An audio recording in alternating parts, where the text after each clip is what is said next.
នហងបោះពួយឆ្លងខេត្តបាយលិតទ្រង់ខ្ញុំខ្លាចឆ្អិនដូចត្រូវគេហែងអើតាមបងអួយអោនមើលដងប្រែងជុកខ្សែទឹកភ្នែកស្រ័យហើយប្រស្នាអោខេត្តត្បូងពេញខ្ញុំមិនភ្លេចទេ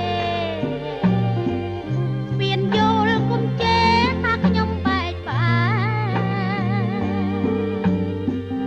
ហ៊ីអូតងជ្រលងអូនស្នេហ៍ដីចំកាត់តែកុំខ្សែទីងត្បូង